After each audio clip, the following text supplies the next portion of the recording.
You what's up guys, I hope so তোমরা সবাই অনেক ভালো আছো। অ্যান্ড ফার্স্টে দেখতে পাচ্ছ আমার চুলটা অনেক বড় হয়ে গেছে, সো আজকে চুল কাটাবো। অ্যান্ড সাথে আমার মা আছে, মাকে সাথে নিয়ে যাচ্ছে কারণ মা আমার বলবে যে কেমন চুল কাটালে ভালো হবে।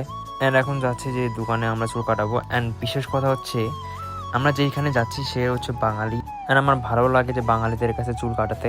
আর তাছাড়া তোমরা যদি এখানে আসতে চাও তাহলে অবভিয়াসলি আমাকে ইনবক্সে মেসেজ করতে পারো, সো আমি তোমাকে বলে দেবো যে লোকেশনটা আসলে কোথায়। অ্যান্ড গাইজ, দোকানের ভিতরে আসার পরে আমি লাস্টবারের মতো আমার চুলটাকে দেখে নিচ্ছি, কারণ ইউনো হোয়াট, চুলটা অনেক কষ্ট করে বড় করছিলাম, কিছু করার নাই, কাটতেই হবে। সো এখন কাটা শুরু হয়ে গেছে। সো মা একটু ফুটেজ নিচ্ছিল পিছন থেকে দেখে। চুল কাটাতে কাটাতে আমি একটা জিনিসই ভাবছি যে আমার এত কষ্ট, চুল এত ছোট করে দিচ্ছে। তারপর আবার মাঝে মধ্যে মনে হচ্ছিলো যে জিনিস আমার চুলটা ছোটো করা দরকার হচ্ছিলো, কারণ অনেক বড় হয়ে গেছিলো।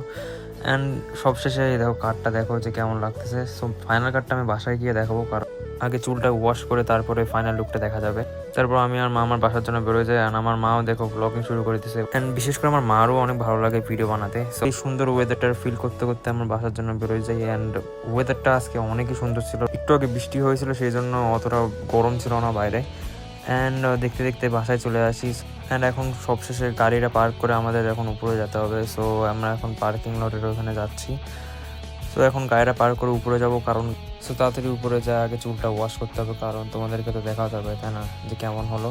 সো এখানে দেখতে পাচ্ছ যে কেমন কাট দেখা যাচ্ছে। আই ডোন্ট থিঙ্ক সো, এটা অনেক ছোটো হয়ে গেছে। দেন ফাইনাল লুক এটা হচ্ছে। অ্যান্ড হোপফুলি তোমরা কমেন্টে জানাবে যে এই লুকটা ভালো লাগতেছে নাকি আগেরটা। সো ভিডিওটা এই পর্যন্তই ছিল, হোপফুলি তোমাদের ভালো লাগছে। দেখা হচ্ছে নেক্সট ভিডিওতে। Bye, take care.